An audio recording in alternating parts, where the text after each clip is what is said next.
All right. What's good? What's good, everybody? Welcome back to another episode of The Urban Platform Speaks.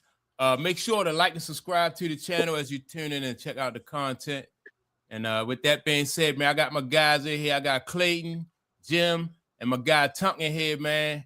Yeah. So, all right, Clay. So the LeBron. We can start off with the LeBron James thing. I do want to talk about Derrick Rose and who else, and Bill Belichick, right? But Yeah.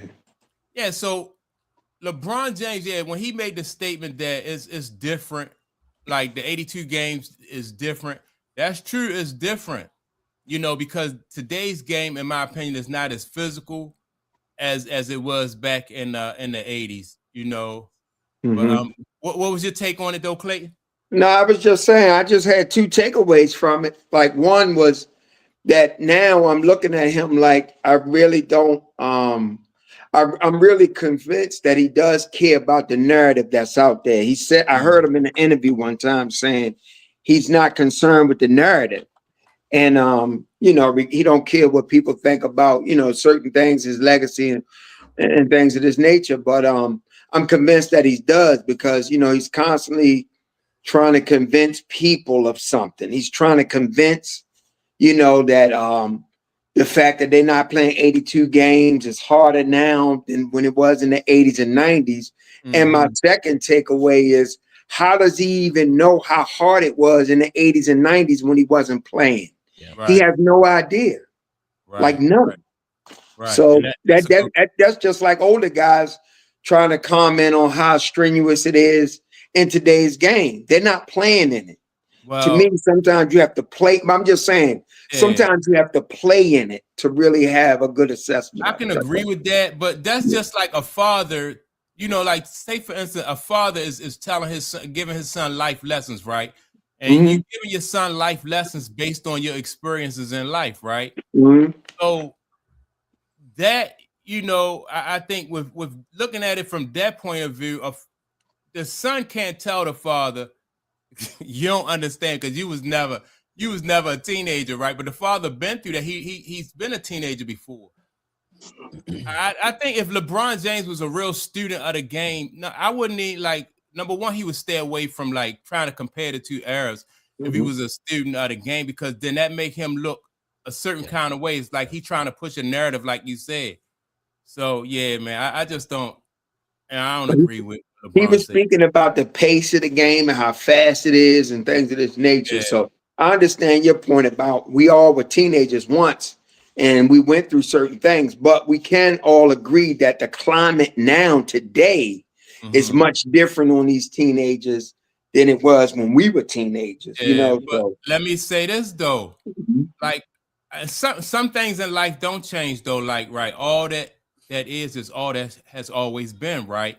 So if you look at it from that point of view, I think that, like I said, it's always like we always standing on the generation before us. We standing on their shoulders, and Mhm. and he never seemed to acknowledge that. For somebody who considered himself to be a student of the game, at least acknowledge that. So Yeah. but it's about a narrative with him. Yeah, yeah, yeah. Do y'all do you think he can't speak on that era back in the 80s era, 90s era because he didn't play in that era, so he can't say how tough it was. hmm Can the likes of Barkley and Shaq speak on this era, Oh. being that they never played in this era? Can does it go both ways or is just No, I you know think I think he could speak. I think Barkley and Shaq and Kevin Garnett. Kevin Garnett is the bridge between both eras, right? Yeah. Kevin Garnett spoke on it. Him and Paul Pierce, they faced those guys like Kobe, and they got the latter end of Shaq and some of the guys, Tim Duncan and all those guys, right? And so when Paul Pierce and Kevin Garnett, they and they played with in the LeBron James era, and they just said it just was you not if you don't condition yourself for that physical style of basketball, and then now when you're just playing up and down, you get hurt. You know what I mean? Because you get a lot of soft tissue injuries because your body is not conditioned. You don't practice as much. You know, so yeah, it's a Don't bridge practice as between that. hard. Right, Don't right. play as hard. Yeah. So yeah, I that right there. When I use Kevin Garnett as an example, they the bridge between those two eras. So Mhm. yeah, man. Yeah, I I mean, can see. well, but I can see. Go ahead, Jim. no, I was just gonna say we've never played at that highest level ourselves, Right. but we've got an opinion on what we've viewed, what we've seen, right? Because Mhm. I started watching basketball in late 70s, all Mhm. throughout the 80s and 90s, and now we've got the game we have today. So not having played it at that level, yeah, you're right. I have no idea what it takes from a physical standpoint to do that at that level.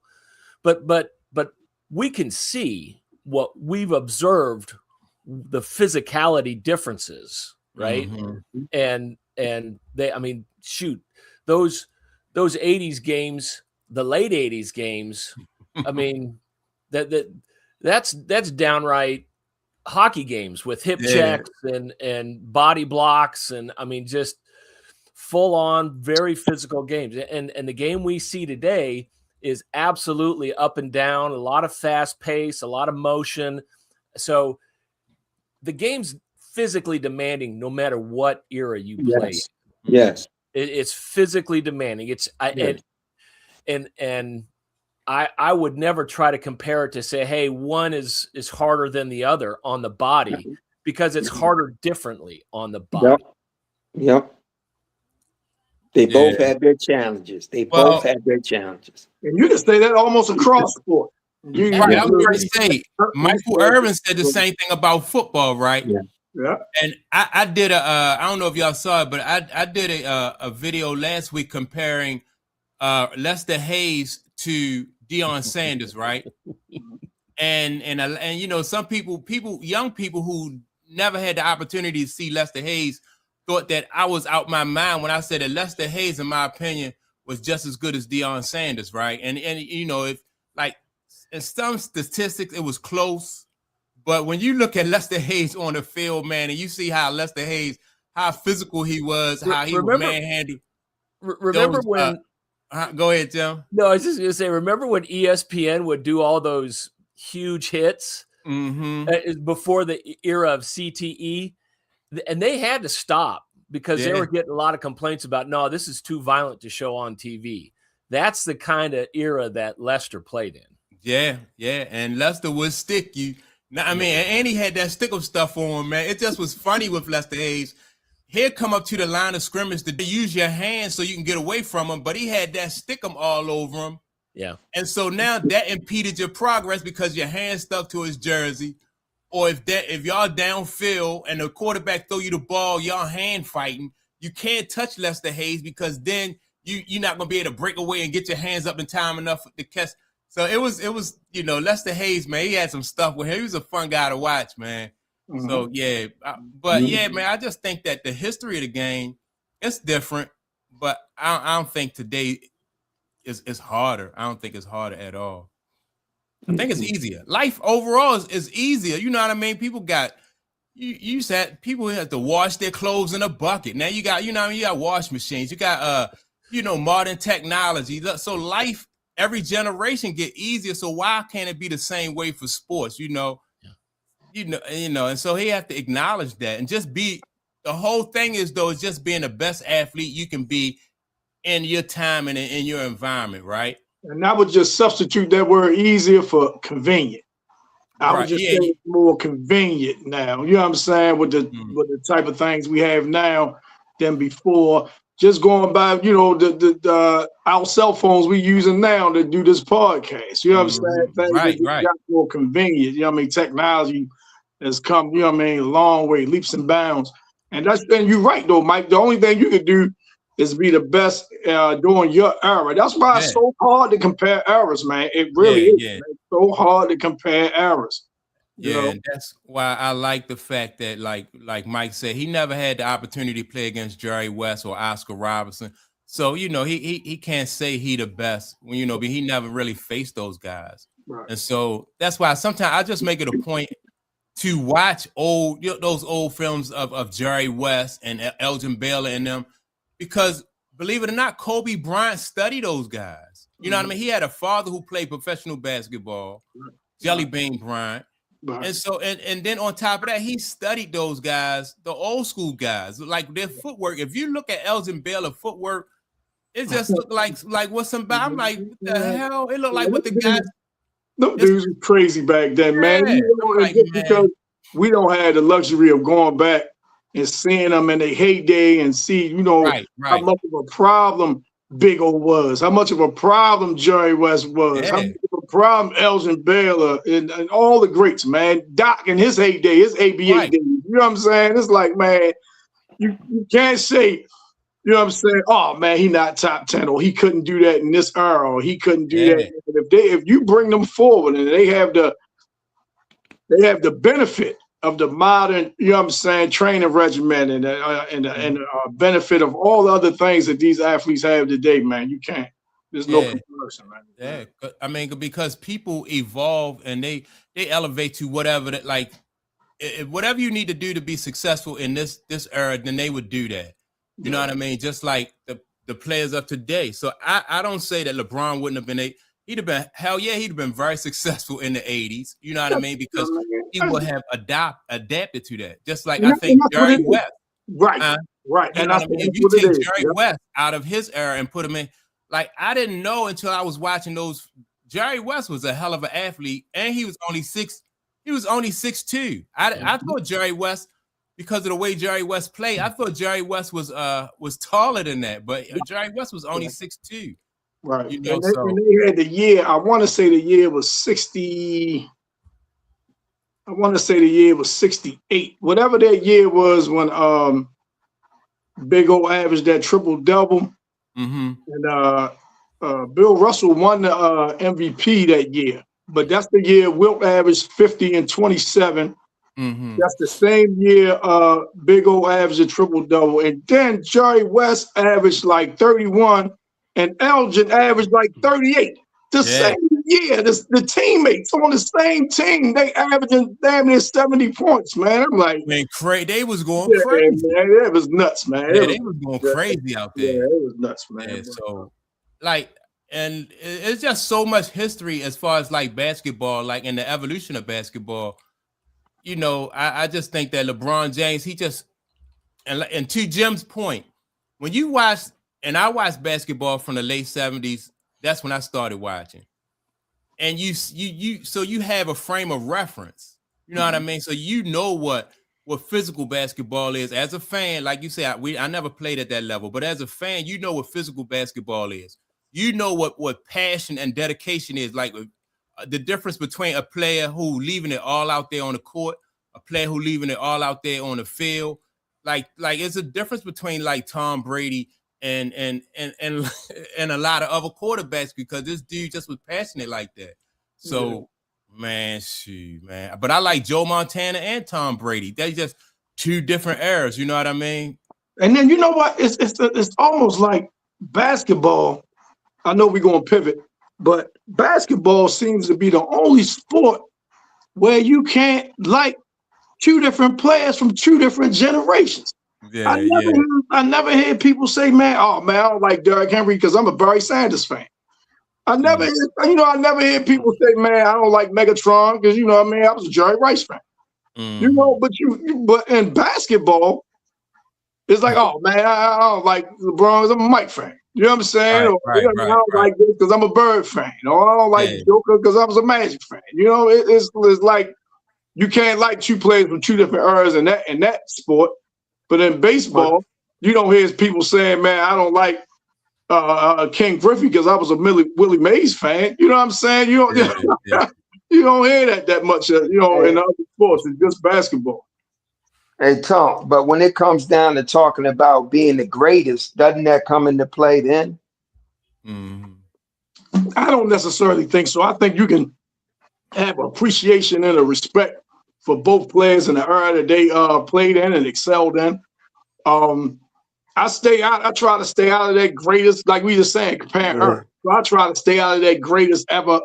You know, how you gonna say Griffey was better than Willie Mays? How you gonna say he's better than Hank Aaron? How you gonna say, you know what I mean? It's just, I just read a thing on the top 10 pitchers, and they put Clayshaw in the top 10 pitchers all time. They put him in the top 10 all time. And I'm like, damn, you know, there's a lot of recency bias that goes on. You know, the people who make these polls up are younger than us. Yeah. You know, they 28, they 30 that make these polls up. So they haven't even heard of a lot of people that played in, you know, previous eras and things like that. So just to dismiss them, I think it's unfortunate. You know what I'm saying? I think it's unfortunate. Yeah, I agree with that 100%. Yeah. But where I was disappointed is LeBron James said that championship he won in Cleveland made him. So that's right there. When you open that box, you say, all right, the championship I won, my third championship, that made me the greatest. Right. So now you talking about from when he went in 2016. Right. So now you talking about from 2016 to when the beginning, you know, that's a big pool. You putting yourself a big pack. You putting yourself ahead of. And that ain't true. He ain't the greatest of all. Right. That's not true. Yeah. I'm just saying that to make the point that's why people make that criticism of him, because, you know, like, I don't know who the greatest is, but I just know from a fan standpoint, it was some things, some intangibles that I liked about Kobe, some intangibles that I liked about Bird, that I think that LeBron don't, you know, that he don't possess certain intangibles that, like, when we saw the 80s basketball, and that's probably a bias on my part because I'm used to certain, you know what I mean? Like I just fell in love with that era of basketball. And you know what, Mike, is funny, man, because I know we probably all have seen that Lakers versus Boston thing they had on Netflix and stuff, right, man? And I did watch that thing, man, more than I even want to admit, right? I did watch that thing, but it takes me back to my childhood when I was a fan. You know, I was a real big Laker fan, Magic fan, man, and, you know, and just watching them old interviews and clips of them old games that take me back to that, you know, when I was a teenager, you know what I'm saying, being a huge Laker fan. And you can't say during them times, that rivalry right there, man, it would made Magic and made Bird, it made them, it solidified their place in history, especially in, you know, basketball.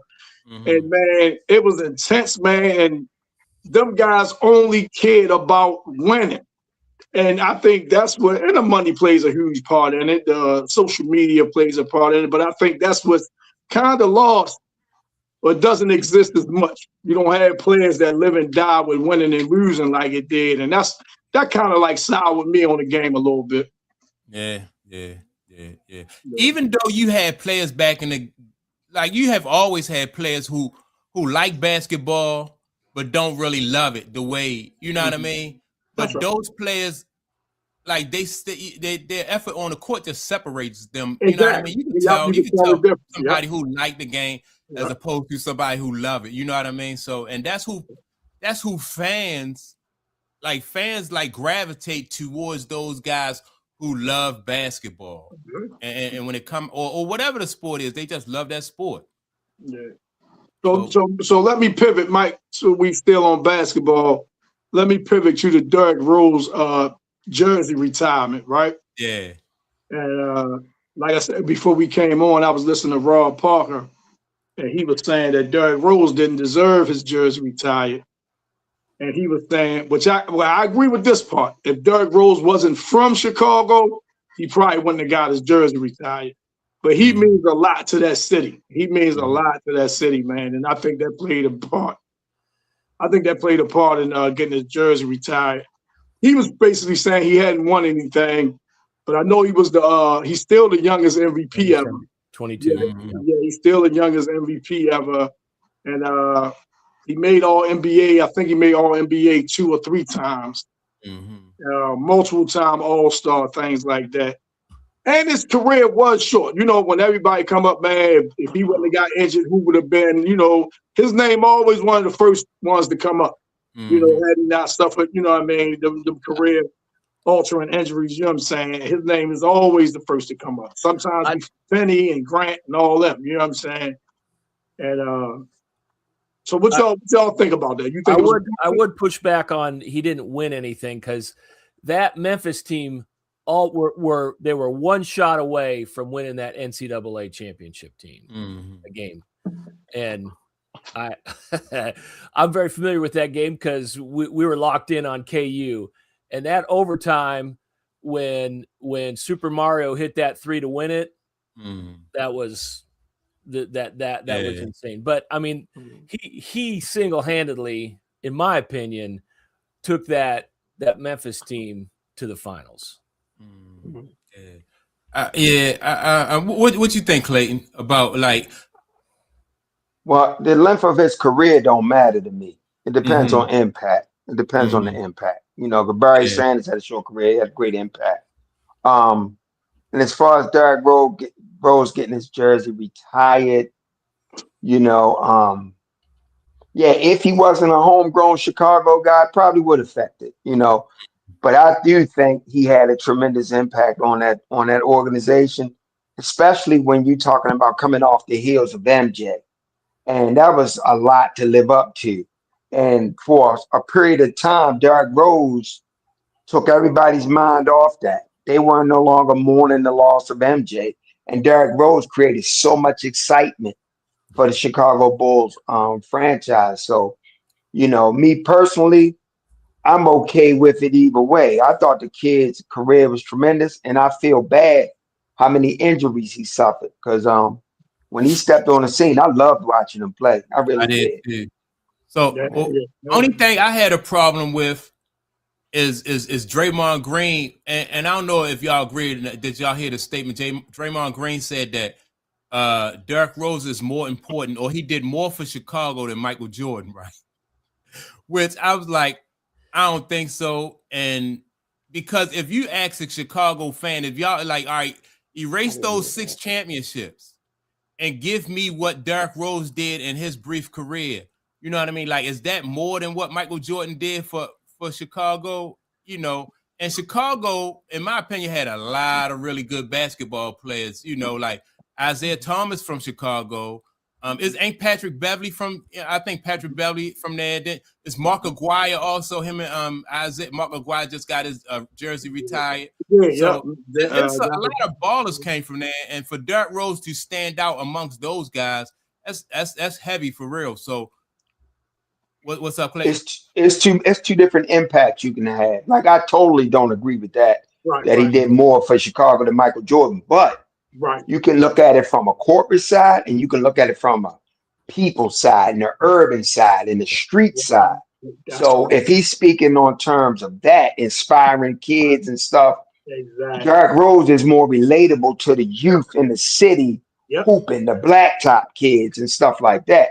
But MJ, he did more for Chicago, the NBA, America, the economy. Like he had such an impact on so many things that you can't say that.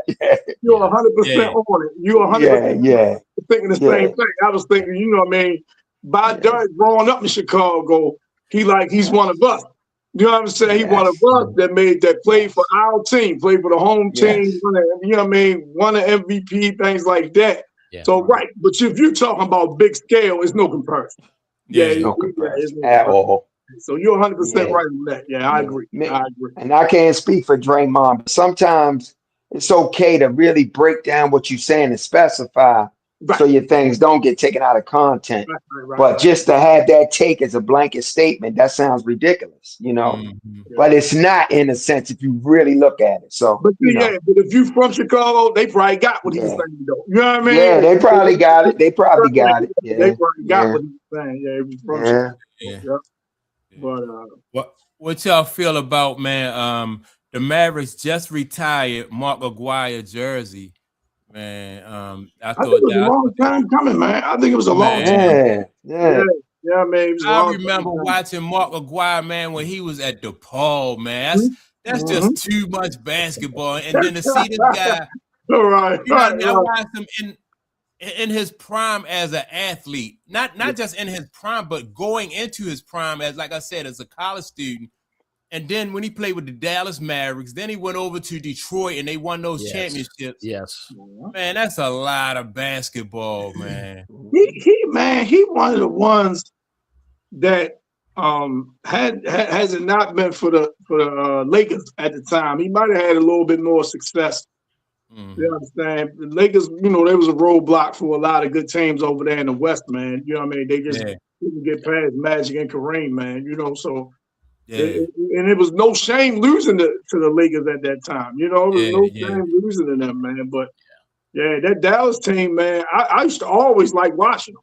You know what I mean? Yeah, Ronaldo Blackman was my guy. Yes, sir. Yes, sir. And then you want to throw my guy at, he had his challenges off the court, Roy Tarpley, from Michigan. Roy Tarpley. Yeah, that was my guy, you know what I mean? And the young Dark Harper, so yeah. So is Mark Aguirre ill? He's not ill or anything, is he? Not that I know of. Not that I know. Okay. Because I saw that pop up in my algorithm about him, Isaiah stepping up on the podium with him. I'm like, is he? I didn't realize they was just retiring his jersey. So you guys just educated me on that. I thought something happened to him because his speech seemed a little off. I'm not sure, but he got emotional. I think Isaiah went up there for for support, for moral support. Yeah. That's his guy, both of them, Chicago guys. So he just went up there for support. Isaiah said that if it wasn't for Mark Aguirre, they wouldn't have those 2 championships in Detroit. I thought he split them though. I thought what's the name was on the first. Oh, Dantley? I thought Dantley was on the first, man. Aguirre came. That was a big Dantley ain't getting none of those championships, man. That was a big, he felt slighted about that. Because they had those back-to-back championships. Right. Yeah. Yep. And they got rid of Dantley, brought in Aguirre, and then won it. Yep. Yeah. I think they won. What was it? Was it the same year they brought in Aguirre that they won? Yes. Dantley missed about 1 year. Yep. He missed about 1 year. Yep. That hurt. That gotta hurt. Adrian Dantley was a beast. Mm-hmm. He was nice. So that to me they swapped the same player. To me, they were one and the same. A little bit to me. How I saw it, I didn't see much difference in the 2 players. I saw it the same at the time. Even when they did it, I was like, "Oh, they bringing in Mark because that's Isaiah. Because his homeboy. Yeah, that's what I thought. His guy. I thought it was the same way too. You swap it. It was like a lateral move. That's just Isaiah's guy. Yep. So because I certainly thought the next year they would get over the hump with Dantley. They were right there. Would they lose to Boston in the championship? That sounds right. Or something like that. Yeah. Their first championship was 89. They lost to the Lakers in the championship in 88. Yeah. Right. Oh, they lost to the Lakers in 88. Yeah, in the championship. Yeah. In the championship. Okay, that's right. So they had beat the Eastern Conference and got there and lost, but then they got back and won. Yeah. I got you. That's right. Yeah. All right, let's change speeds a little bit quick, real quick, man. What y'all think about Bill Belichick, man, and him getting screwed over for this Hall of Fame, the Hall of Fame vote, man? What y'all think about that? All football fans know what time it is. Mm-hmm. He's one of the GOATs. He's on the Mount Rushmore of coaches. It's just media games, in my opinion. Yeah. I mean, he got 8 championships to his name. Right. So so was he cheating when he was with the Giants? Man, and orchestrating that monster defense? I don't know, but I just think that you got a guy, like you said, got 8 championship rings under his belt. And so his body of work, no matter what you feel about him personally, shouldn't factor into it at all. It's crazy. I put it in the text because our text chat, that meme about the dude brought the Browns to the playoffs. That alone should get him. Yeah. I want something. I will say I do understand it though, from both sides, right? And this is why I understand it. Like, so if you're doing anything to gain an unfair advantage, you know what I'm saying? Now I can question your greatness, because if you got all the answers to the test, how great are you really? You know what I'm saying? Like in baseball, you know, the PEDs, now performance enhancement gives you an advantage. Cheating and spying and stealing signs gives you an advantage. Now, but with baseball, and why I always said, well, yeah, that's true, but you should let all those guys in, because I believe in Major League Baseball, everybody was doping. That's what I believe. So if everybody's doing it, it's a level playing field. You better believe Now, it. when I listen to Jimmy Johnson talk, what Belichick did, other coaches was trying to do it. Yeah. Jimmy Johnson even said, "We tried, I just couldn't master it." But Bill did. So you know what I'm saying? So look, I understand. No, go on, Clay. Finish your point. I'm gonna jump in. I said, no, I'm just saying. So I understand that, right? You know, so you go ahead, talk, because I kind of got off track. So go ahead. No, you're good. But you make an excellent point about Jimmy Johnson saying it, and I wanna ask this. Jimmy is in, right? Yeah. If Jimmy wasn't in, does he say that? You know what I mean? I'm just putting that out there. You know what I'm saying? You know what I mean? There's no right or wrong answer. I'm just saying, if Jimmy wasn't in the club already, does he say that? And I believe. Go ahead. Secondly, about Bill Belichick, if people say I ain't put him in because he was caught cheating, if he was caught cheating, that's why I ain't vote for him on the first ballot. We all know he getting that, but I'm not voting for him because he was caught cheating. He was caught gaining an unfair advantage. If they come out and say that, I don't have a problem with that. That don't mean I agree with it, but I understand. They standing by their nay vote because, like, nah, man, he got caught cheating, even though he got punished for it. They lost draft picks and the what's the name was fine. The organization was fine and things like that. Yes.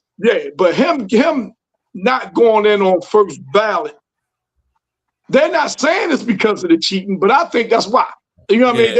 I think they won't admit it. Right, exactly. But if they came out and admitted it, I'm like, all right, I get it. You know what I'm saying? That don't mean I agree with it, but I get it. You know what I'm saying? But that means, like you said, everybody doing it. Can't nobody. We was just better at it. You know what I'm saying? We was just better at it, which I 100% agree with. I just don't think Jimmy said if he ain't in the club already, though. That's all. Yeah. I think some of it's just pettiness, because the one guy that they knew that I don't know how the vote ends up, right? Because I think most of it's going to be secret. But there were guys that they knew, hey, this reporter voted no, right? And one who was very open about the no was the Kansas City Vagregorian. And what I felt was a little cowardly. He decided to hide behind, well, they only give us so many votes, and the old timers, I wanted to make sure the old timers had, and it just came off of as I would have been a little less hard on Gregorian had he done what you said, Tunk, was say, well, it bothered me because of the cheating scandals. That would have at least, I still think it would have been petty because he's a Kansas City guy voting against the Belichick. But I think you're right. It's obvious he's going to get in because of the body of work, and everybody knows the depth of knowledge, football knowledge that cat has. And I actually went to church. One of the people I went to church with was an older gentleman that went to the Naval Academy, and Bill's dad coached at the Naval Academy. And that guy said a teenage Bill Belichick would be the guy running the video on the old school reel to reel at every single video review. He was, when by the time he was walking, that kid was dialed in to football, the X's and O's. The guy was a student of the game since he could talk. And that guy showed up in the results for sure. The way he coached defenses, the way he set up organizations. The guy knew football inside and out. Yeah. That guy from Kansas City too. It didn't make sense to me because the guys he was talking about trying to make sure they got in, to me, they weren't Hall of Famers, you know. Right. Maybe Roger LC Craig. Greenwood. Yeah, maybe LC Greenwood, I'm not sure. But so I mean, it's like, what are we really talking about? And no other year has that been an issue when it came time to a first ballot Hall of Famer. Never. You know what though, Clayton, man, you make a solid point. Because I think all them guys are borderline, right? They need to change, man, the process of the NFL Hall of Fame. It's like they went off, I think like their 50th anniversary or something, and let 10 guys in 1 year or close to 10 guys. But normally it's only 4 they let in. 4, 5, 3. Why is it like, and then they call it the Veterans Committee in Major League Baseball. I don't know what they call it in the NFL. But, you know, Sterling Sharp got to go all the way to like the senior committee or whatever they call that to get in. And I think that's unfortunate because if you get denied a couple times and they don't let that many people in, other people are up. So if you maybe go 2 or 3 years and you're not in, other people are coming, then you get forgotten about. And then, you know, you look up and you've been on a ballot 12, 13, 14 years, and then you got other people coming. And it's like, man, it's so unfortunate. So, you know, the NFL, they trying to do the Hall of Fame.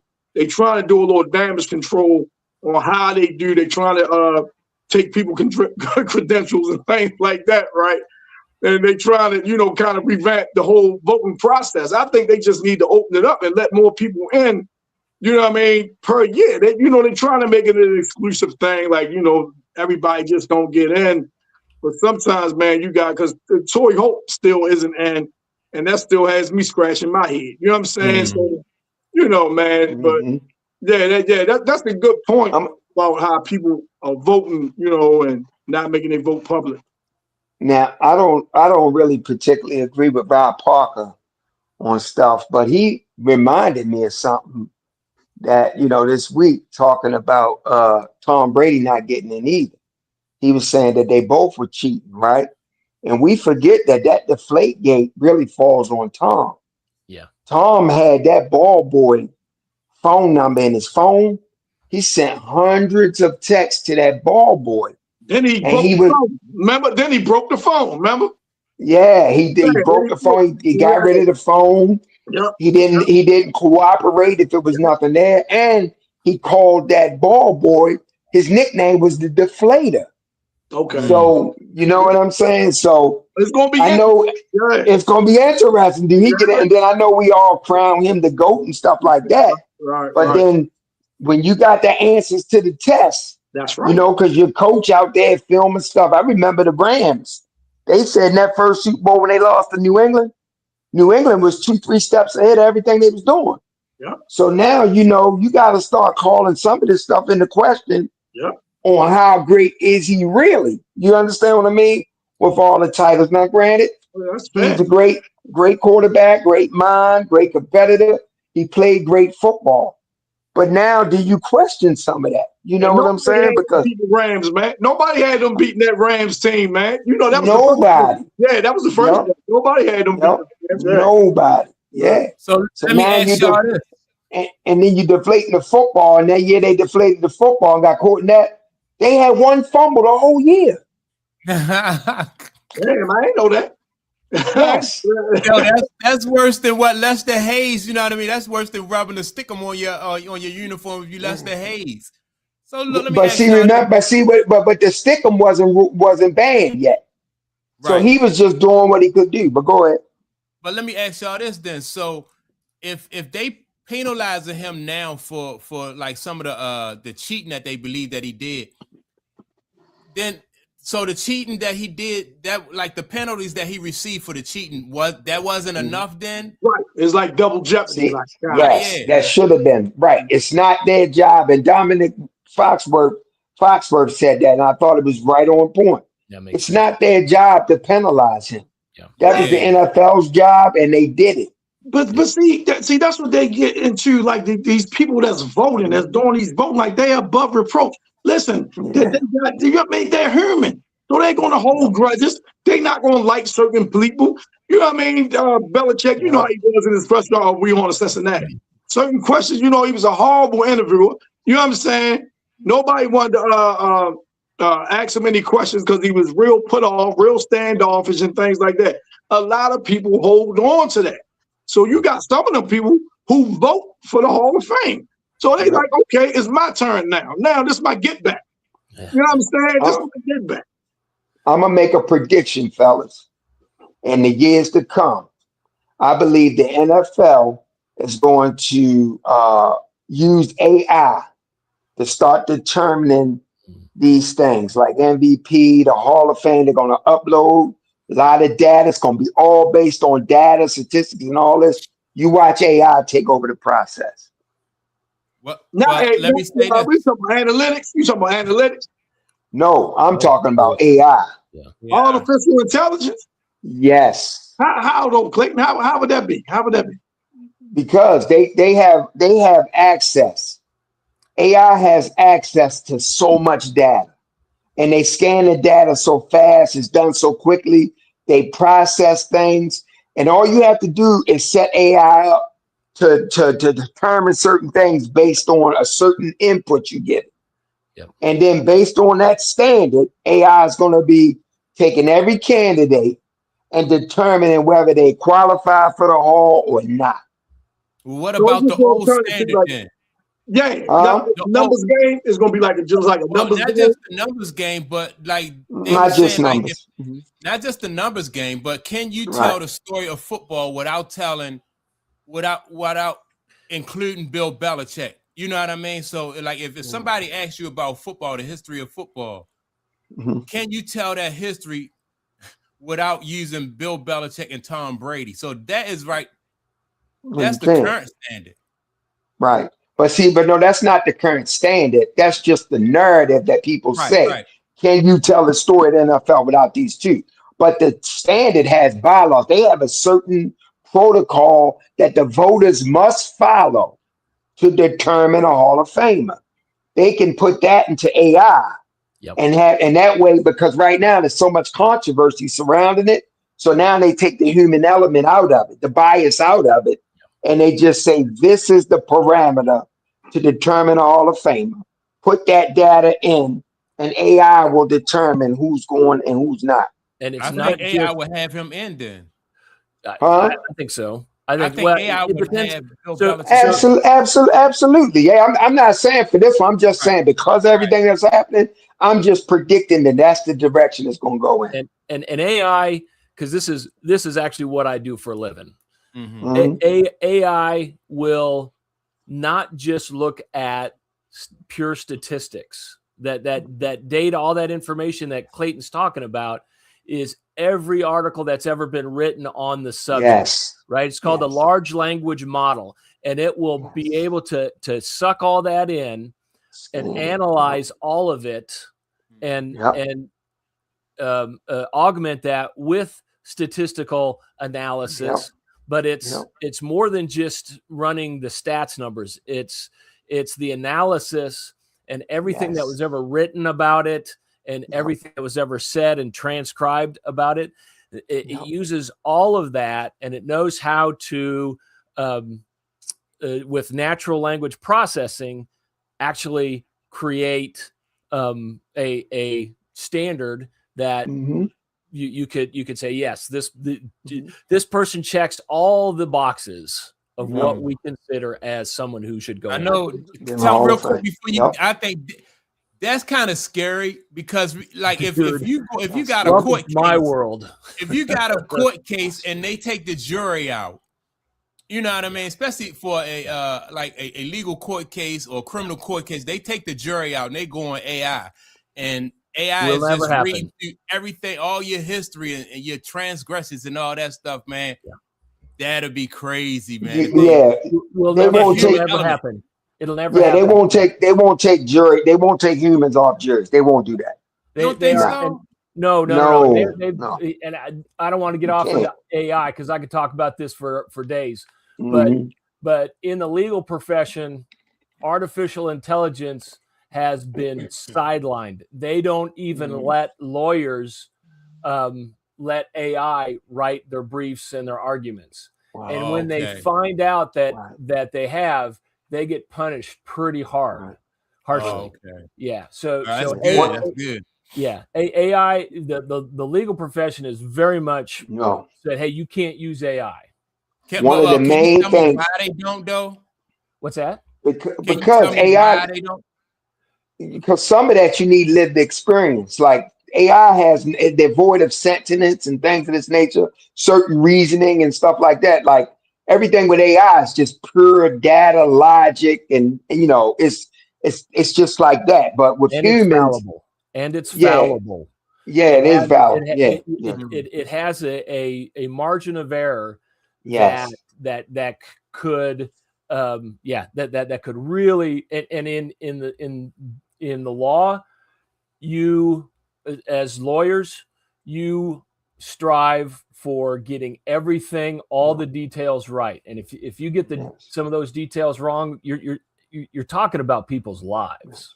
And and you would have to change, I think, some constitutional law too, because supposedly, or I don't know if it's constitutional law, local law, whatever, but you're being tried in front of a jury of your peers. Yeah. That would have to change.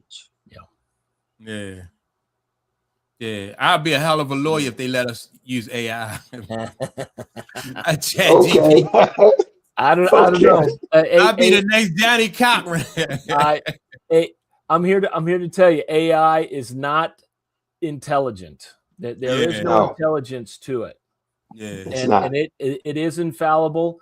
I mean, it's not infallible. It has errors, and it has what in the industry what's called hallucinations, right? So it could go off into an area where it thinks it's right, but it's completely wrong. Yeah. Yeah. You got to remember, man has created it. So all that being said, if this is forcing how you vote in the NFL Hall of Fame, is it forcing them to change their bylaws and their rules? I'm all for it. I'm all for it. If this forcing them how to change, I'm all for it. Especially But when see, you got personal and they're like that. Like who's the guy? Greg Popovich. Like some media members don't like Greg Popovich. So when it's his turn to come up, and he wasn't. I don't think they got him for cheating or anything. In the cheating allegations.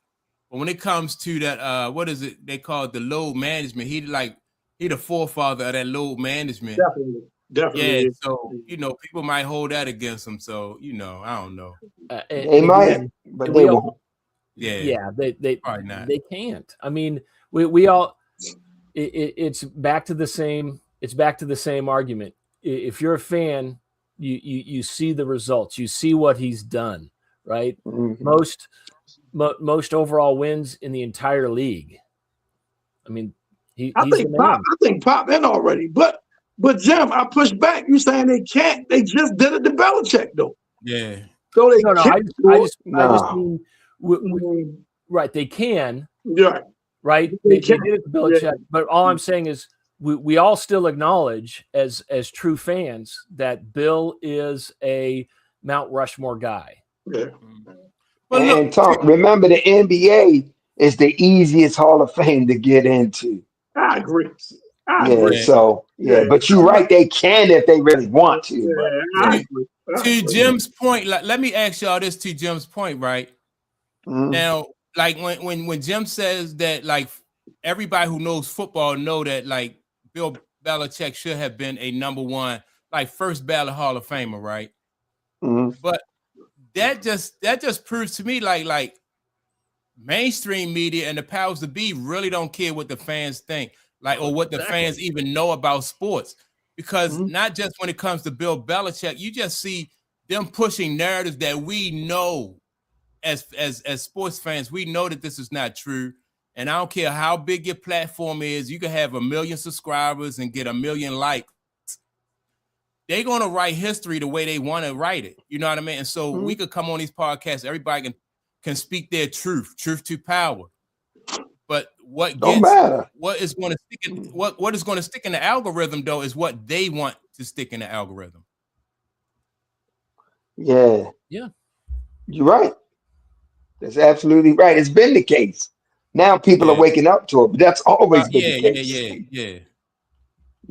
We've all been, they've been conditioning the public for a long time. Well, they think we don't know nothing anyway. Right. Yeah, but it's just amazing how, like I said, they are still writing history. And Retro asked a good point. She was right. Do fans matter except for money? Right. And that's all it is. They don't care if we know we watching inferior products. We might be watching somebody that's cheating the game, but as long as we spending our money, then they good with that. And to add to that, fans no longer matter because fans have become addicts. It's just like, a guy on the block, he put his testers out. Once he get that junkie hook, he can treat that junkie any kind of way he wants because the junkie need it. I got to get my fix. Fans are the same way. So many different things. The ticket prices keep going up. So many things you disagree with. The gambling scandal, this, that. The integrity of the sport being compromised. But fans need their fix. So they ain't going nowhere. Look at all the streaming platforms you got to pay for now. You got to pay for it. You're right. I remember my dad said, I will never pay with one of them streaming apps. I will never pay for this if they start trying to make us pay. Yep. So guess what? In his last few years, he started paying for Netflix because the Ravens was coming on Christmas. He started, so, hey, man, it's just like cigarettes. The more the price go up, people still buy it. Yeah, well, they create monopolies too. You know what I mean? Like you can, if you only have one source where you can get your fix at, then they can charge what they want to charge, and they know eventually you're gonna come back to them. They said if you purchase all the streaming platforms, like if you want to watch every game, they say it's like $800. How much? $60 a month, like $800 a month. If you bought all because it's on Prime, it's on Netflix, it's on NFL Network, it's on Peacock. It's on Peacock. Yeah, if you purchase all those streaming platforms, they said it'd be like $800 a month. Well, I don't know about that much. I don't know that much either, but that's what they said. But it definitely cost you maybe over 100, couple hundred. I'm thinking, a couple hundred. Yeah, I'm thinking a couple hundred. Yeah, I can agree with that. Yeah. That's a lot of money just to watch, You're right, Retro. Gambling got their hands in it now, so hey. You know what I mean? More money. Yeah. The gambling part is the gas on the fire when it comes to the addiction of sports. Yeah. Oh yeah. Because they're getting you even more they degenerate. People are gonna be hooked, and it's crazy. It's gonna get really, really bad. I think with that gambling, people were losing all kinds of stuff. Yeah, man. And then the players tied up in it. You know what I mean? The players tied up in it. You know what I mean? They shaving points, they side betting, and all that type of stuff, man. Yeah. So. Yeah. Major League Baseball tried to make that Ohtani thing go away because he the face of the Major League Baseball. Say it's his piston. It's his piston. Not him. It's his piston. Yeah, okay. Let me ask Retro because Retro said what happened to ABC's worldwide sports, right? Wide world of sports. Y'all remember the agony of defeat, the thrill of victory when that used to come on, man? That used to be big back in the day, man. But now it sure did. Yeah, man. Boxing, you see the boxing matches for free. If you ask me, that's why boxing lost a lot of its fans, man, because everything went to pay-per-view. If you ask me, that's why a lot of boxing fans, they wasn't paying every single fight. You gotta go, pay-per-view. Mm-hmm. Yeah. Let me see. Welcome back, Tom. Hey, Tom. Yeah. So Tom says it's been a minute. Family, has been a minute. What do y'all think about Bill Belichick, Robert Kraft not get? Now, some people did say that Robert Kraft, like part of this might be due to Robert Kraft, his beef that he been having with Bill Belichick, right? And I think even if Robert Kraft and Bill Belichick was beefing, that still shouldn't stand up against the body of work that Bill Belichick had, you know. So I don't know, but it is political. It seems like it's political. You know, he's not in either, right? You know, Kraft is not in either. He not okay. No. Robert Kraft didn't get in? No. I thought it was that. I thought that's what happened. He got in this time and Belichick didn't. Kraft's still not in. So neither one of them Oh, are in. okay. Yeah, I don't even know if Kraft was up. But you know, owners different. You know what I mean? How when they go different, they could just get put in. But he's not in yet. Yeah, I don't think owners got to go on a ballot. I might be wrong with that, but I don't think owners got to go on a ballot. But I could be wrong. Maybe Jim, you know a little bit ins and outs on that. I don't remember. Yeah. I don't remember how they decide on owners. Right. Yeah, I don't know either. But Tom, I think Tom pointed this out. Somebody on the panel said that Tom Brady might not get in even on his first go around. I said that. Me.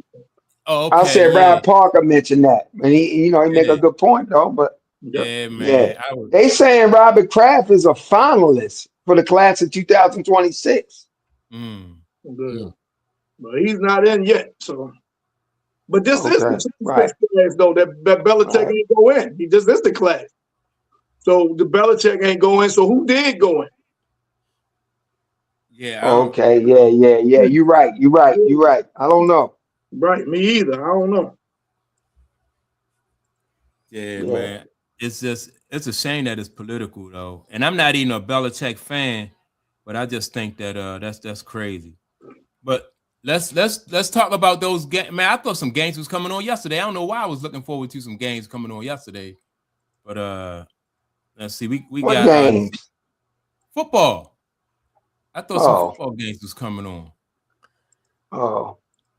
Yeah. No, it's only the Super Bowl left. Right. It's only That's what I thought. It's the Super Bowl now. I don't know why I was looking forward to some playoff games yesterday. You thought it was some more playoff games. Yeah, I was like, man, I'm just gonna chill. Yeah. But I know what I wanted to ask y'all. Now there are rumors, this back to basketball. There are rumors that Giannis might try to get Giannis for the Knicks, right? And so I think it was a running back podcast was saying that they still feel that Karl Anthony Towns is better for the Knicks than Giannis, right?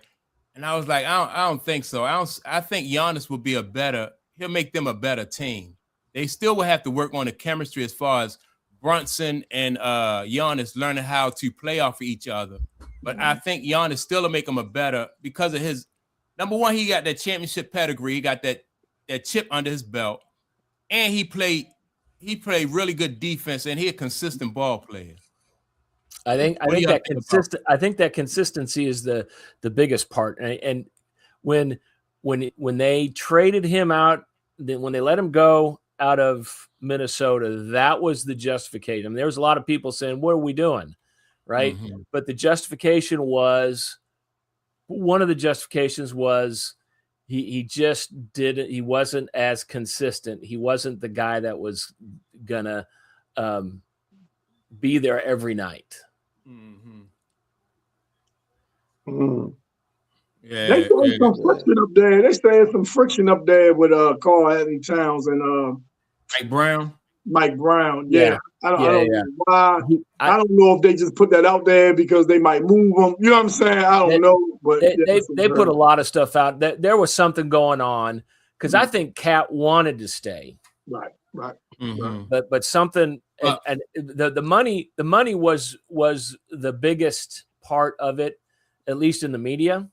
But then they said just the value wasn't there, and they thought they could replace that with Nas Reed and McDaniel. So yeah, I kind of agree with you, Mike. I think Giannis absolutely would. It depends on how he would play with the rest of the team, right? Because I mean, changes change, but yeah, and you never know what chemistry is like until you plug it in. But I think Giannis would definitely make the Knicks. They the favorite. If he goes, they'd be up there. Are they the favorite in the East? If he gets to the Knicks, are they the favorite? I still like Detroit in the East. Okay. Yeah, I still like Detroit in the East. But let me just say this about the Knicks, right? Mike Brown went to the Knicks, and so the job for Mike Brown was to elevate the Knicks above where Thibodeau, carry them further than what Thibodeau, right? And so in order for Mike Brown to get the Knicks further than what Thibodeau did, he had to get Karl Anthony Towns to play above where he played last year. Well, not just Karl Anthony Towns, but the whole team. And so with Karl Anthony Towns, his history, and him kind of like being inconsistent and taking plays off and not really showing up in certain games, that's a tough call for somebody who don't have any experience with that guy. Thibodeau had experience with him, so when sometimes he could work around Karl Anthony Towns when he was inconsistent, or sometimes he was able to. It was just probably like a back and forth. But to get him at this point in his career to elevate his game, I think that was that's a tall order for Mike Brown. That's a real tall order. So do you think the Knicks lost to Indiana because of Karl Anthony Towns? Because I don't.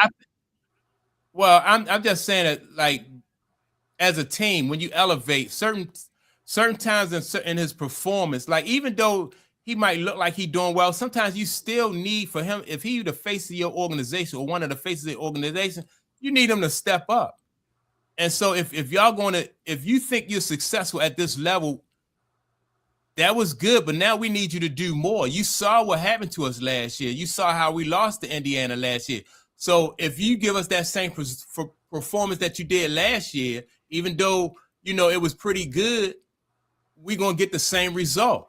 That's why you bring in Mike Brown. Let me say this real fast, Clayton. I don't think they lost to Indiana because of Karl Anthony Towns, right? But I think for them to have beat Indiana, you would need them. You understand what I'm saying? He's not the reason they lost, but sometimes you need him to be the reason you win. You know what I'm saying? I thought a couple of them games he was the reason they won. Okay. Yeah, he hit clutch shots down the stretch to take one of those games or two of those games. I just think you bring in Mike Brown because now you're trying to get more out of the bench. You're trying to get more out of the role players. Your stars are your stars. They maxing out.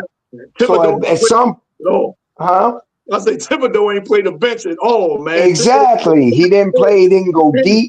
Right. Yeah, it's different things like that. I mean, because at some point, your star is your star. At some point, he's reached his potential. So now it becomes, how can I get the most out of this team? How can I get the number 8 guy, the number 9 guy to contribute? How can I get a little bit more defense out of it? Stuff like that. That's just how I see it now. I disagree. I don't think it all falls on. Any championship team I ever seen from like the Lakers or the Celtics or anything, like everybody feed off of your leadership. You know what I mean? You feed off of your leaders, right? And that's why Larry Bird talked about getting better every offseason and coming back, because the guy who beat you last year is not going to be the same guy that he's not going to show you that same person every year. Yeah. So that's what I'm saying. That's Mike Brown. When you bring Mike Brown in, you can't say Mike Brown do what Thibodeau did last year, because that wasn't good enough. No, I didn't say that. I'm saying just saying that's why. Mike Brown got it. He's got to get more out of the team. Now, when Larry Bird and Magic and Mike and all them going in the offseason getting better, everybody in the league is going in the offseason getting better. But then when you come back, if I'm better than you, I'm better than you. We all got better. We all elevated our game, but I'm still better than you. You understand what I'm saying? So at some point, you got to be able to get more out of that team, per se. Like Phil Jackson went to LA, where the other guy was before him. What was his name? The blonde-haired guy. Del Harris. Harris. He couldn't get the same thing out of that Laker team that Phil got. Same team, but Phil got more out of that team. He got more out of Kobe and Shaq. He got more out of the whole team. Yeah, but you start at Kobe. You don't start at Rick Fox, Listen, Clayton. I didn't say you started Rick Fox. What I'm saying is Kobe and Shaq was doing their things, period. What Phil Jackson came and got was all the rest of those players, a mindset, and he got more out of them to go along with Kobe and Shaq. Kobe is going to work on his game every offseason regardless. Kobe is going to work to get himself better regardless. Absolutely. A lot of stars around the league are going to work in the offseason to get better regardless. That coach, though, that coach got to come in and try to find a way to push the buttons of those players to get the best out of them. Yeah, I mean, so Kobe didn't get better when Phil got there. I didn't say that, Mike. I did not say that. Yes or no question, though. Kobe got better every year, regardless who the coach was. Yeah. That's not what I'm saying. What I'm saying is those other players on that team, Phil got more out of them. They elevated because of Phil. Yeah. Just like with the Bulls. Mike was doing Mike. Mike was being Mike. Pippen was coming along, but he was having mental issues. Horace Grant. Phil took over. Them guys started developing a different mindset. Phil had them guys meditating, visualizing. He was invoking wisdom in them. He was doing things unorthodox. He was doing different things, pushing different buttons to get those guys to get the most out of them. To build their confidence and stuff like that. Mm-hmm. The first person that Phil Jackson talked to about improving the team when he got there was Michael Jordan. He told Michael Jordan that he needed him to learn how to use his teammates better. Mike could score all day, every day, right? Yes. That's not conducive. That wasn't conducive for championship basketball. Share the basketball. You know what I mean? Well, yeah, you draw the double teams and you hit Paxson. You draw the double teams and you hit BJ Armstrong. Hell yeah, they're gonna get better because they benefiting from the fact that Michael Jordan has an understanding about the game. Because like what my guy Tom said, trust your teammates. So if Mike trusting his teammates that they'll come through in clutch moments, so the high tide raises all ships, right? And so, of course, your teammates are going. That's why BJ Armstrong, if BJ Armstrong is on the Phoenix Suns, he don't elevate his game like that because now he playing with Dan Marley instead of Michael Jordan. It's a big difference between not necessarily. What? Mike will make it easier for BJ because all the attention he draws. But Phil started with the right thing. The first thing he said to Mike, trust your teammates. The next thing he has to do is get those teammates up to par mentally, physically, get the best out of them so Mike can rely on them. It wasn't just about Mike trusting. You got to work. You got to get everything out of the team, man. That's what I just said, though. I know, but I'm just saying. I'm just saying that. My point is, if he's playing with Dan Marley, you don't get the same BJ Armstrong as you get if you playing with Michael Jordan. We don't know that. You can't say that. You don't know that. BJ can shoot. And he can play.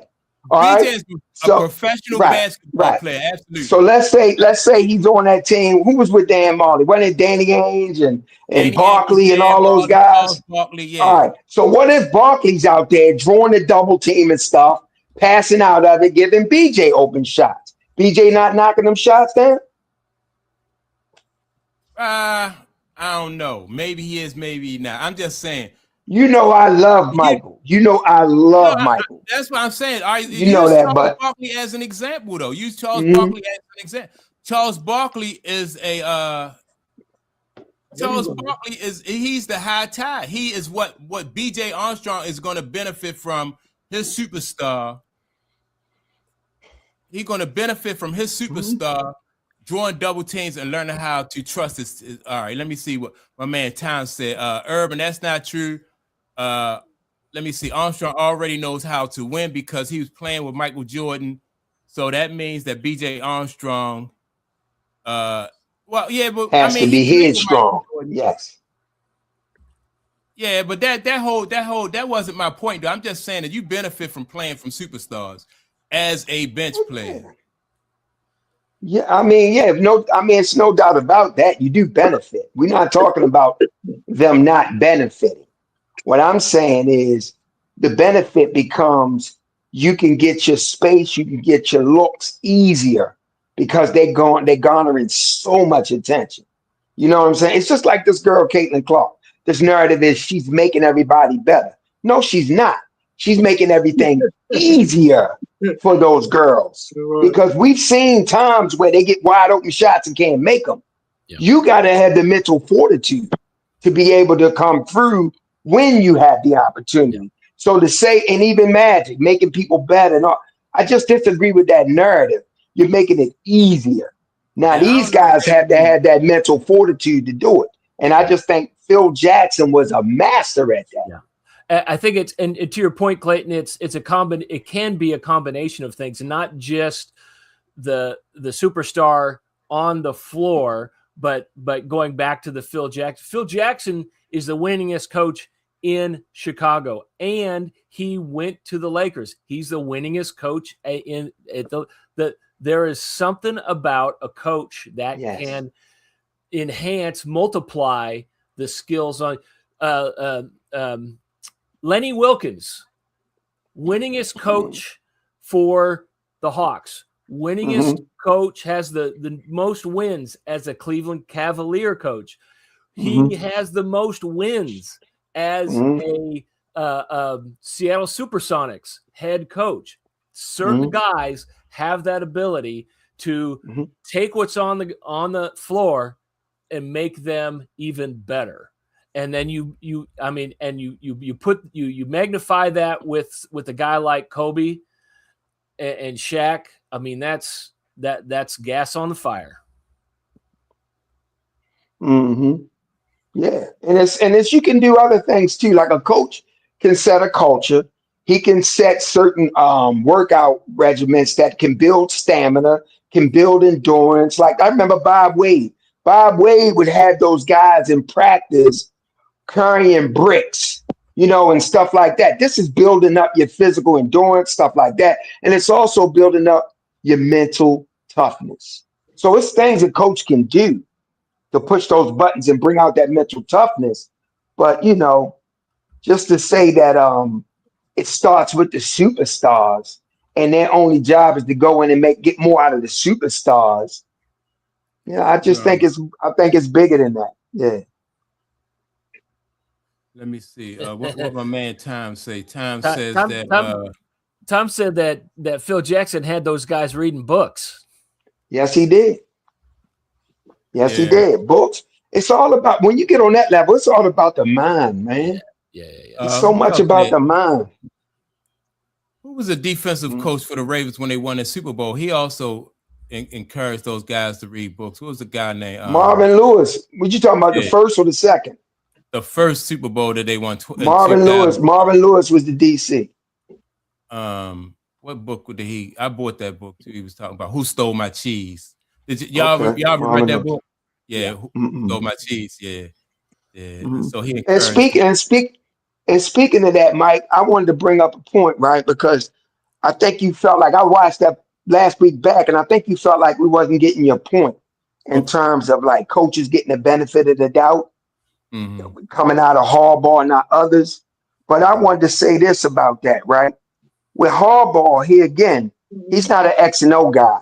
So it's not that his coaches are getting the benefit of the doubt. When his coaches do something, there's no doubt about it. Because Mike McDonald took that defense to number one. They knew it wasn't Harbaugh. He's not a coach X and O guy. So it's no doubt about it. I'll give you an example. When Jim Caldwell, he was with the Colts, right? Okay. And he was with Peyton Manning, right? Tony Dungy went to the Super Bowl and won it. He retired. Caldwell took over. They went back to the Super Bowl. but they lost, right? But there still was a successful season. So now people are looking at Cardwell. I'm not sure if he's the guy or was it Peyton, But then he comes to Baltimore and he's on the staff under Cam Cameron, right? So right in the middle, right halfway through the season, things went south. Harbaugh decided, I'm going to let Cam Cameron go. He elevated Jim Cardwell, and from that point on, the Ravens went on a run. They won the Super Bowl. Joe Flacco had the second best quarterback statistics in the postseason next to Montana. And guess what? Everybody knew. There was no doubt about it. That was because of Cardwell, the offense. So guess what happened? Detroit Lions hired him the next year as their head coach. Now, when you got Leftwich in Tampa and some of the other guys we talked about, when they underneath something like that, there's a doubt. You can question it. Well, is it this guy or is it that? But with under Harbaugh, there's never a doubt. And he doesn't have a coaching tree because he's not developing coordinators. They're just hiring them. Bill Walsh has a coaching tree. Andy Reid has a coaching tree. Bill Walsh is the architect behind the West Coast offense. Guess what? That West Coast offense still exists today. He has so many coaches that come through that lineage. But Harbaugh's not that. That's why it seems as if guys from Harbaugh is getting the benefit. It's not that they're getting the benefit of the doubt. It's just there's no doubt about it. That's all. But I didn't want you to think we wasn't getting your point because I understood your point. But that's probably why you're seeing more coaches get promoted from Harbaugh because they are doing the job. Yeah. Good point. Let me see what my man Tom say right here. Tom say, let me make Clayton's point real quick. The Boston Celtics, let me see, second in the East. Everybody wants to give them credit. Want to get a credit to Jaylen Brown, no credit to Mendoza, right? How you say his last name? Joe Missoula. Joe Missoula with an S. Missoula. Okay, yeah, I think that guy, and I think Joe Missoula can coach though. How did you? I think he's a really good coach. I think I put him up there with the guy that got fired. Yes. What's his name? The one that's at Houston now. Yeah, Udoka. Udoka. Yeah, Udoka. I don't think he really get enough credit because I think he kind of fly under the radar as a coach. He don't really. He's not. He just kind of fly under the radar. Without Tatum, I really didn't. I didn't think they would be playing as well without Tatum. Well, Jalen doing his thing. Right. And I'm about to say that, Clayton. He deserves a lot of credit. I mean, you give Missoula his credit, but you got to give Jaylen Brown his credit. Yeah, you got to give him his credit. Yeah. And I love Jay. I wasn't a big fan, like necessarily. I thought Boston had a great team. I didn't really know much about Jason Tatum. But after watching him on the pivot, and the reason I believe a lot of that is him authentically because how quick the answers are. See, a lot of times when you just speak without thinking, that's kind of coming from who you are. Jason Tatum, I'm very fond of this guy.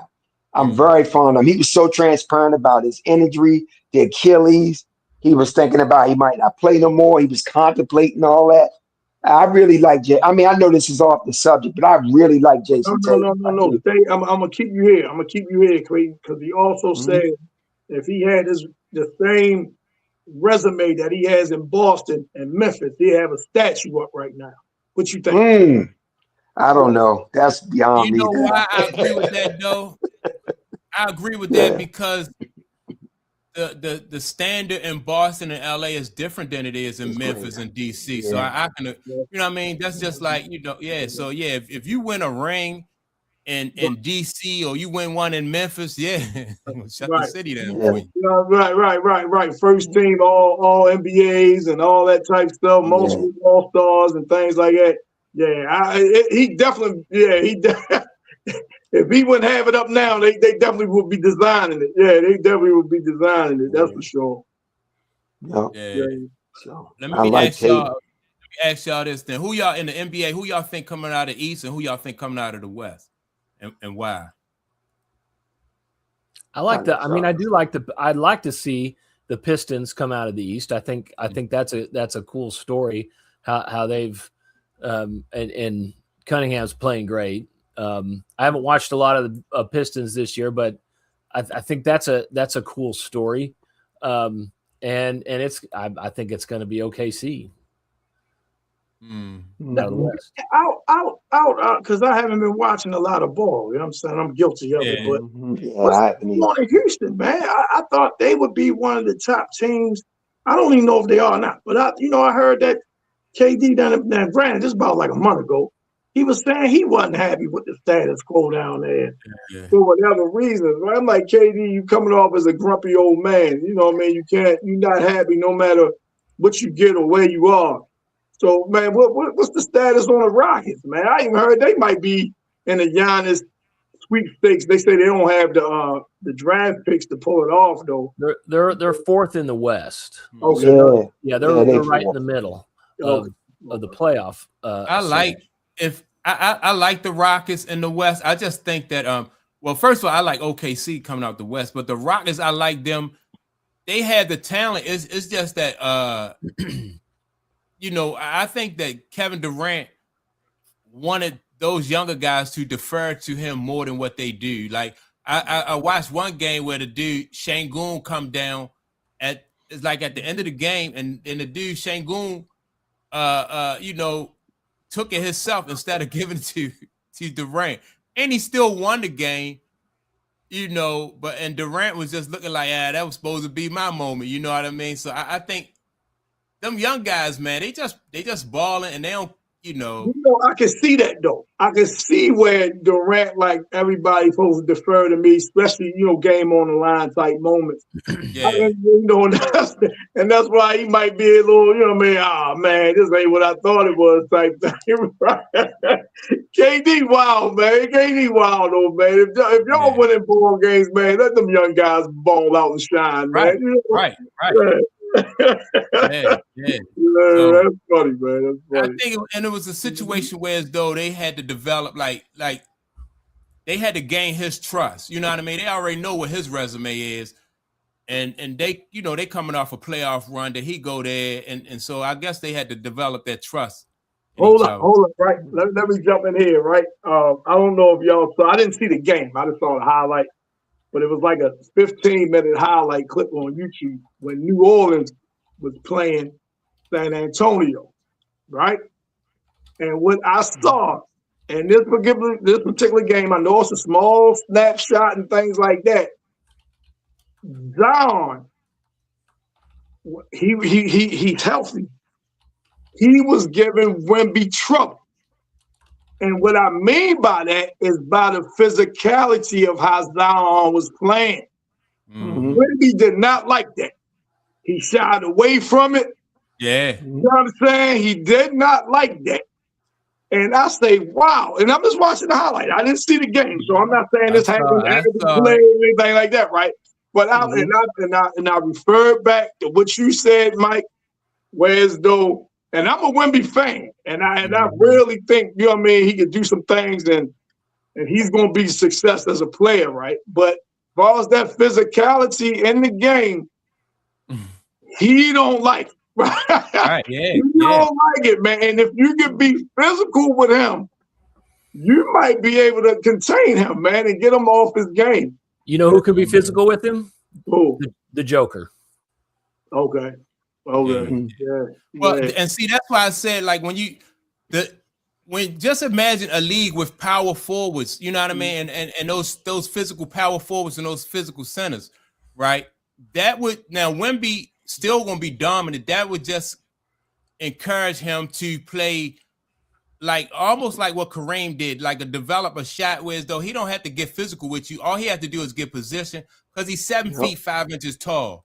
So why would he need to bump with you? So that's really a learning experience for him. Yeah. The dude, Zion was just going right through his chest. He was, man. He was. Zion athletic too. He's athletic too. He was just a big bruiser. He athletic too, man. But he didn't like he ain't like that, man. He shied away from a lot of contact. Then offensively, it got to him. You can see that it really affected his game, man. And then some of his teammates was looking at him like, man, you know what I mean? What's going on with you? So I'm like, whoa, that's just something, you know what I mean, to put in the mental, like, you know what I mean, next time if somebody go at him like that, how would he respond, you know? I think, he'll be able to counter that as if the closer he played to the basket, you know, he'll be able to counter that though. But yeah, when that dude Zion was just going right through him because a game earlier in the season, Wemby dominated him. Yeah, blocked the shot a couple times and all that. Yeah, I remember. So he was like, man, give me this ball. He pulled him away from he go downhill on him. Right. And once he come downhill, you can't stop him because he's too big, too strong, too athletic. Right. And maybe that's what, you know, I don't know if the first game they played, maybe Zion wasn't right physically. You know what I'm saying? Maybe he was dealing with some type of ailment, some type of injury. And maybe he was feeling a lot better this last game. But how he went at him and how I expect Zion to play like that. I didn't expect Wemby to respond that way. I thought Wemby would, you know what I'm saying, would respond differently. I didn't know he would kind of like shrink, so to speak. You know what I mean? 7'5" dude shrinking, but you know what I mean? I didn't think he was shrinking that. But like I said, it was a small sample size. So, you know, I didn't see the whole game from beginning to end. So that's the thing about player development. Like you play to your strengths until somebody know how to counter your strength, and then you go back and then you counter that, right? So that's good for the NBA, man. I think in the long run, though, I think that kid Wemby is the real deal. I was like, he just tall, you know what I mean? But if he play around that basket, man, because the Houston Rockets, like yesterday or the day before, was beating them almost the whole game. And Wemby came in and later in the game, man, just took control. They was down by like about at one point 20 points, 20. And they came back with Wemby, man, and Wemby just took the game over and they won. I wouldn't mind seeing him having a post game added to his game, but I wouldn't want him to just specifically stay down there like that because he got a lot of, you know what I mean, he got a bag, so to speak. He can put the ball down on the floor, man. He can shoot it. I wouldn't want to take that away from him and put that saddle on him and say, almost like what they did with Ralph back in the day. Like, you got to stay down there on that block. You know what I'm saying? I wouldn't do that to him. I would. But that's not conducive, though, for your health, though, Tom. What's that, Mike? That physical style of basketball for a 7-foot dude, that's not conducive for your health. You know, like your long-term durability. When you got dudes bumping into your hip, and you got dudes bumping into your lower extremities and stuff like that, that wears on you. That's why Ralph, I don't think, had the career. Look, Ralph was 7 feet 4 inches tall, a beast. I mean, as an athlete, Ralph Sampson was a gazelle, right? Right. But yeah, I don't know. But see, that style of play, they don't play that way now. So I think right now they don't. They don't play that way now. So you know what I mean? He wouldn't have the issues like that where Ralph ran into you getting banged on all the time. Because he can step away and be on the perimeter and be effective out there. You know what I'm saying? So, just give him another tool to the toolbox. Right, yeah. Just give him another tool to the toolbox. Yeah, they don't play like that. So maybe he can, you know what I mean? Yeah, survive like that. But right. But if you look away, the way that the Detroit Pistons is like how they're built, like with Isaiah Stewart and Jalen Duren, right? Them some physical dudes. They remind me of what Indiana had when they had what's those two guys? McCray, bro. Yeah, the Davis brothers. Their job was just to beat you up for, you know what I mean, for 4 quarters, right? And so if the NBA get back to that, where they putting them power forwards in there and them dudes that's just gonna get physical with you, because that's the only way you could beat Wemby is to get physical with him. Yeah, unless you bring another guy in that's taller than him, 7'6", 7'8". But see, the thing about it is with him, you know what I mean. Them Davis boys in Indiana, they wasn't athletic like Zion. So you gotta be physical and athletic to give him problems. Because if you just physical, he can take you on the perimeter. You know what I mean? And go past you. You know what I'm saying? You won't be able to keep up. Yeah. So you got to be like an athlete as well as a strong. And with the pace of the game, right? If you go lean more toward big physical power forwards instead of the power forwards you had today, wouldn't that put them at a disadvantage on defense? The way the game is spread out, The way the guys put the ball on the floor, Right. might be getting them in foul trouble and everything else. That's the point I'm making. Yeah, that's the point. Yeah, that's where, you know what I mean. But like the Lakers ran back in the '80s. You know, the Celtics played physical. So I mean, and look at Detroit. Like Detroit ran at times. You know what I mean. They they slowed it down. You know, but I don't know. You're right. The Lakers ran, and that gave them an advantage over Boston at times. They ran, that gave them an advantage over Detroit at times. You know, because they had those players that could run. But James Worthy, when it came time to get physical, he would shrink and disappear. So then Boston and Detroit were having an advantage over them. So right. So it went back and forth. I hate admitting that shit. It was times when Worthy did. Man, I hate admitting. Why you even say that shit, Clay? I'm mad as a motherfucker now. No, that's just what it is. You know, that's just look. Everybody got their strengths and weaknesses. Yeah, right. I love James Worthy, but that was what it was. No. Yeah, I mean, like in the low post, when you had James Worthy going against McHale, like James Worthy had to get used to seeing that dude McHale in that paint. Right, that's what it was. Another guy where people don't give McHale like credit for his footwork. Right, and the dude ain't jump. The dude here pivot one way or here fake one way and then drop step the up. Man, it just was crazy, man. And James Worthy, some people might say he a better athlete than McHale, as far you know what I mean. But he could not deal with him in that paint. Once you put him in there, not at all. Yeah, it was crazy. That's something he had to get you. And they said that on that documentary that I done watched like 100 times. He said that on that. He say sometimes, man, they would push. I wouldn't push back. You know what I'm saying? They wouldn't push back. He say, then he's like, oh man, I got to push these guys back. You know what I'm saying? Yeah. Man, I love that shit. Yeah, I'm looking forward to seeing these playoffs, though, man. It's especially in the West. The West, man, you got the Denver Nuggets, like Tom said, man. And the dude, what's the guy? Gordon, I think he just got hurt again. Yeah, he been out a couple times this year. He came back. Yeah, he came back, and now he got hurt again. So they're gonna need him for his defensive presence. They definitely gonna need him. Like you said, against a team like now he's one of the ones that can play that way against Wemby. He's one of the ones that can be, athletic and physical against Wemby. Yeah, he's one of the ones. That's the thing about basketball, these different playing styles, right? Then you say, well, like who can, who is going to be the last one standing with these different playing styles and the coaches trying to counteract all these guys. Not to cut you off, Mike, I apologize. But when you finish your point, I want to ask you about Cleveland. How they look? Cleveland coming along, like in their last 10 games, I think they won. Cleveland, I think they won. Cleveland coming along. At first, they wasn't.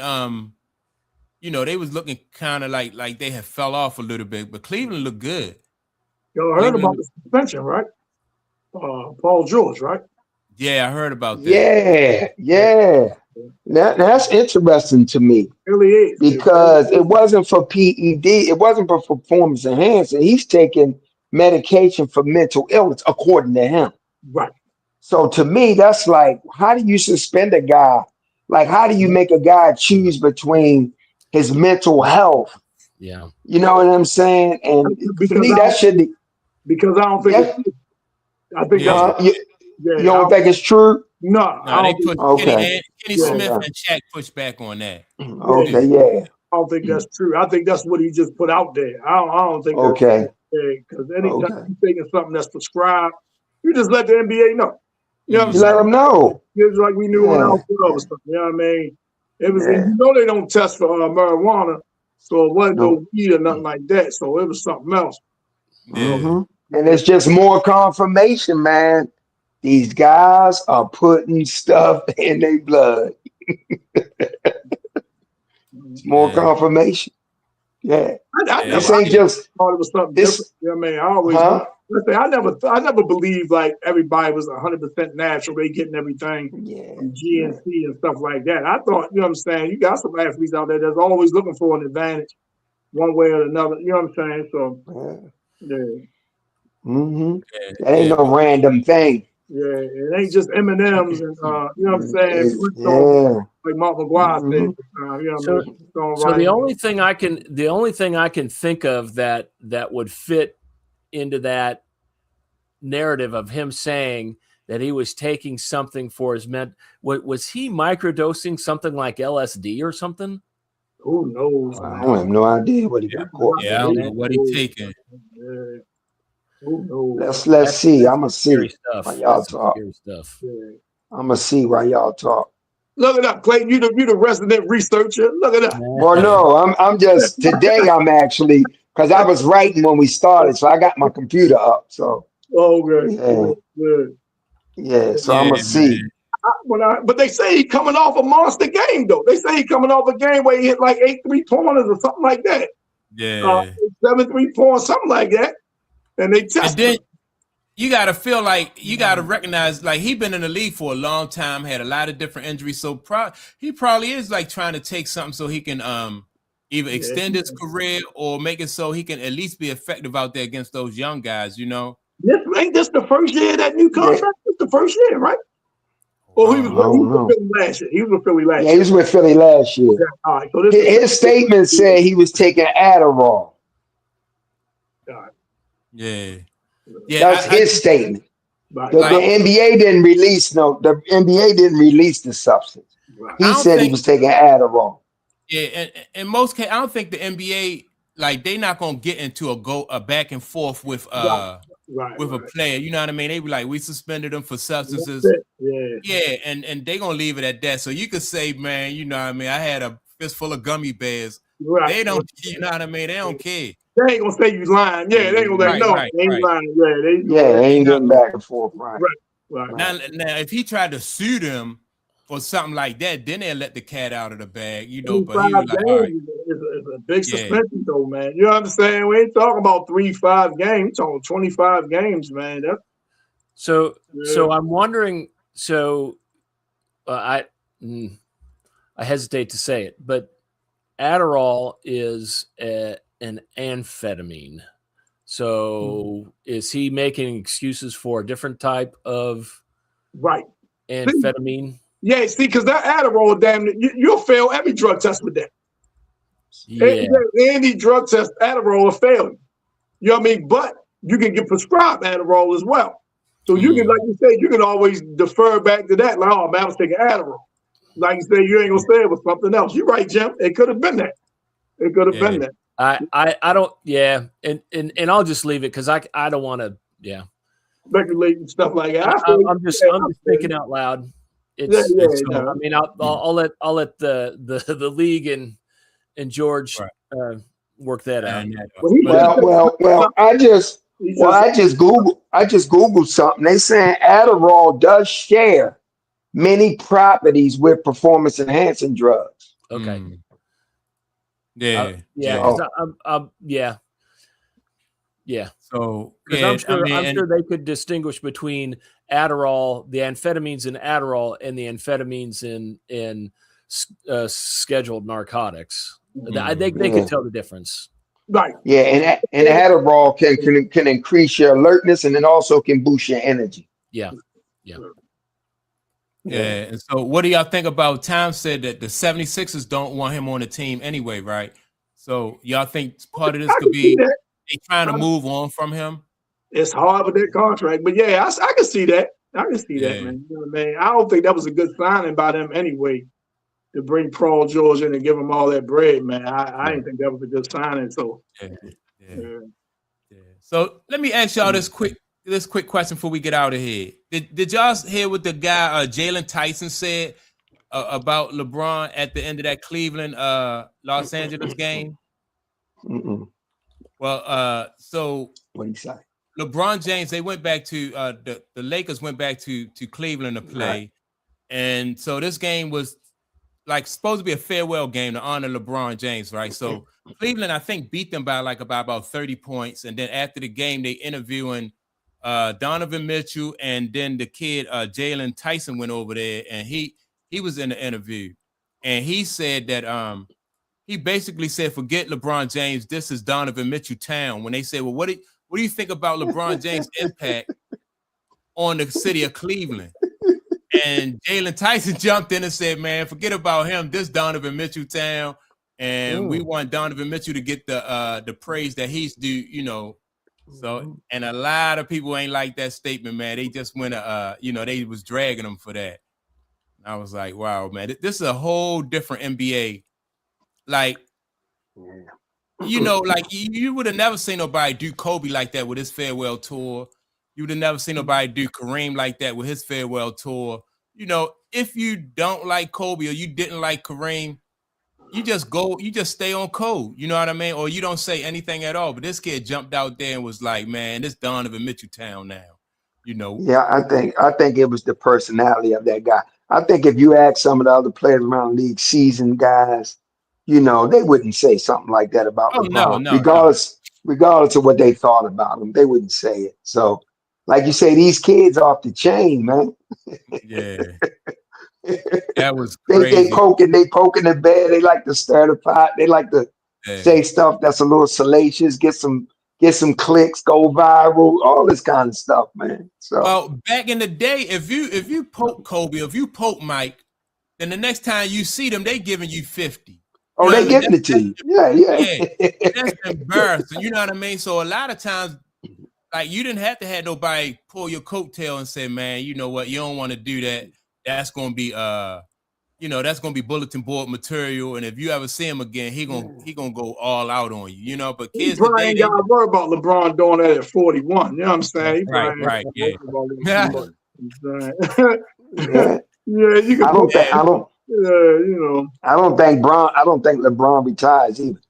I don't think he retires. I don't even. That's crazy. I don't think he done after this year. I don't. Really don't. I could be wrong, but I don't know. I think because he really want an official farewell tour.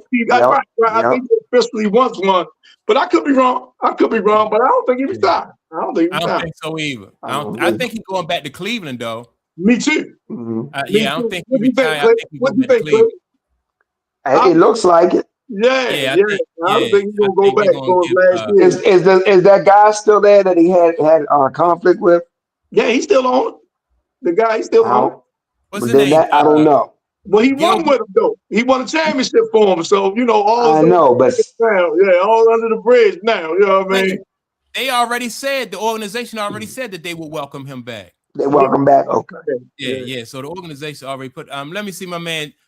Tom said, I truly don't fault the young man for saying what he's saying about, because you can't live in the past. This statement would have never been said about in Chicago about Michael Jordan. Yeah. Well, let's deal with the present. Let's deal with the present. Right now, Donovan Mitchell does not have the impact on Cleveland that LeBron has. No. And he a journeyman. That's in the present. So right. So because Donovan, what he did at Utah. Yeah, this only a second team. Yeah, this only a second team. Utah. Yeah, that's it. That's what's drafting. Yeah, Louisville. All right, that's cool. So he was just a Utah Jazz. All right, I just think that I agree with Clayton that like this just was like that kid's he just misspoke. You know what I mean? And like Tunk said, if the dude 41 and you start running your mouth, it's like, you know what I mean, beefing with your grandfather. You know what I mean? Right. Yeah. So right. Yeah. Hey, Mike, man, you always be getting on my man Donovan Mitchell. Mike, you don't like no guard under 6'5", man. You don't like no guard. Yeah. You don't like no guards under 6'5", man. It's besides Isaiah Thomas, man. It's just, I don't believe. I was going to say I don't believe that. I like Donovan Mitchell, man. I don't believe that he don't like no guard under 6'5". I don't believe that. I mean, I like them, but I just don't like their chances. Like once to get deep into the playoffs and that championship, it's just so hard. Now in this era right here, because it wasn't as physical, I can Steph Curry. How tall is Steph Curry? About 6'2", 6'3". Yeah, about 6'3". Yeah. When you talk about small guards being the leader of your team, it's just harder for them. I don't dislike them. I just think it's harder for them to put a team on their back. Stay right there for 1 second, Mike, before we sign off, right, with Golden State. But if you're running that team, right? If you're running that team, do you try to make a go and get Giannis to try to, have another run with Steph. Me personally, I think even if they got Giannis, I don't think that would, get them over the hump. Or would you, just stay how it is and just like play out the string, so to speak? Yeah, like what do they have to give up to get Giannis? Like, I'm not giving up. Right, that's a good question. I'm not moving Draymond, and I'm not moving Steph. Right, and you're not moving Jimmy Butler. Right. Yeah, Butler hurt. I still would move Butler. Butler hurt. Yeah. But I would give up Kaminga, right? Kaminga would be one of the pieces. I would give up Buddy Hield, Kaminga, and probably they're gonna have to give up some draft picks. Right. You wouldn't trade Draymond, though, Mike? No, because Draymond is a big part of Steph, his success. People don't give enough credit for what Draymond is a big part of what Steph do on that court as far as moving and yeah, that chemistry right there. Like, if you give up Draymond and you just pair Steph with Giannis, right? Steph, or like, where the chemistry gonna come in a half court offense? Like, where's the chemistry gonna come from? You got two excellent offensive players, but you don't have that chemistry there. I think I would trade Draymond out of there to get Giannis, because Giannis will be there after Steph go, and that's your centerpiece. You know what I'm saying? Moving forward, I think I would trade Draymond. You make a good point about this chemistry with him and Steph, though. You make a good point. I just think Draymond is nowhere near the player he used to be. No, he's not. And offensively, man, Steph is carrying a heavy load, especially with Jimmy out. He carrying a heavy load offensively, man. He went out the game the other day, didn't return. I think they say it was a calf or a thigh or something like that. But I think ultimately, man, that might start when people forget, man. Steph, what, in his 16th, 17th season, something like that? It's crazy. Yeah, man. And it might be more of a burden, to carry that offense like that. So I would get Giannis just to, help him control the load, so to speak. Yeah. I think that but that chemistry, because like a lot of the movement that Steph do on the court just feeds off of what Draymond, and that understanding that they have together. So that's true. That's true. Like having a car with no wheels, man. You got to keep both of them. I just think Draymond has.